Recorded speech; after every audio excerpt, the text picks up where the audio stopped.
The moment she whispered, "I'm not sure about us anymore," a strange quiet settled inside me.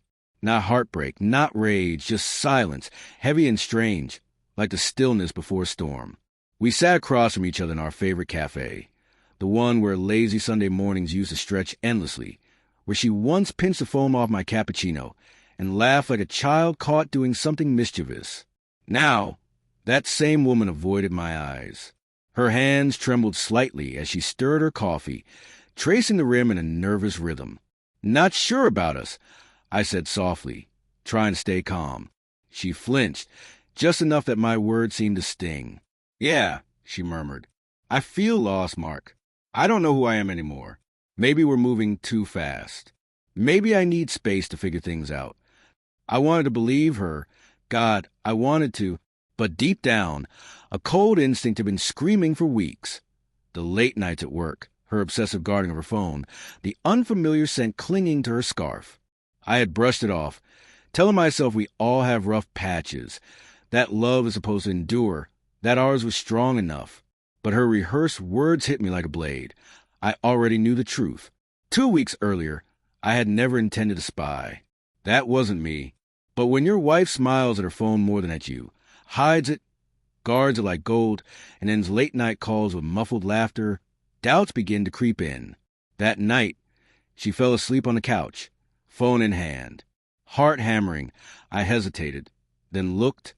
The first message wasn't even explicit. "John can't stop thinking about last night. Sarah, you're impossible. What if he finds out? John, then I'll finally have an excuse to steal you for real. Sarah, you wouldn't say that if you saw the look in his eyes lately." My vision blurred. My world tilted. I read the thread again, hoping it meant something else. But it didn't. The co-worker she described as harmless, slightly flirty, always just helping on projects, wasn't harmless anymore. I placed the phone back, pretending to sleep as she shifted beside me. Unaware. The next day, I quietly called a lawyer. I wasn't going to beg, not again. Back at the cafe, when she said she wasn't sure about us, I didn't argue. I didn't plead. I smiled hollow and calm. "That's fine, Sarah. I already filed." Her eyes widened. "You what?" "Filed." I said quietly, sliding a folded document from my jacket pocket. "For divorce." Color drained from her face. "You can't be serious." "Oh, I'm very serious," I said. Her lips trembled. "Why would you?" I leaned in slightly. "Say hi to John for me." Her spoon clattered against the cup. For the first time, she looked at me as if I were a stranger wearing her husband's face. "How long have you known?" she whispered. "Long enough," I replied. Tears welled in her eyes. "Mark, it's not what you think." "Then what is it, Sarah? Enlighten me." "From where I'm sitting, it looks like you found yourself in someone else's bed." Her face crumpled. It just happened. I was lonely. You were distant. Don't rewrite history to ease your guilt. I wasn't distant. Sarah, you were already gone." The cafe faded into silence. Even the couple at the next table stopped talking. Outside, rain began tapping impatiently against the window. She covered her face, quietly sobbing. For a fleeting second, an old instinct to comfort her stirred. But pity doesn't rebuild love. Pity doesn't restore trust.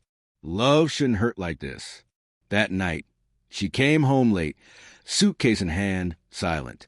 I watched from the doorway as she packed, folding clothes, gathering toiletries, moving underwater. When she hesitated at the door, I almost laughed. "You're not going to fight for me," she whispered. "You already made your choice, Sarah. I'm just living with it."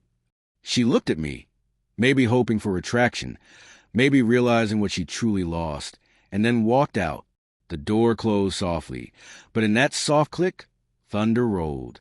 The weeks that followed were cruel. Grief doesn't come all at once. It comes in waves. One moment you're fine.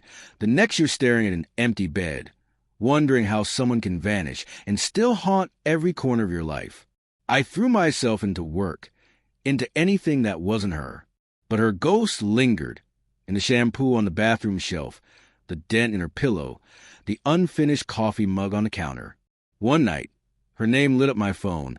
Sarah, can we talk? I stared at it, typing back. About what? She replied quickly, pleading, denying John mattered. A bitter laugh escaped me. Now she wanted to talk, after the papers were already in motion. I didn't respond. Not that night. Not the next. 2 weeks later, she showed up at my door, a shadow of the woman I married. Mark, please, she said. I ended it with him. I've been so stupid. I didn't realize how much I'd lose until he didn't choose you either. I asked quietly. She flinched. Tears formed. That's not fair. Neither's betrayal, I said. But here we are. She reached for my hand. I pulled away. Sarah, the moment you decided I was enough, you ended us.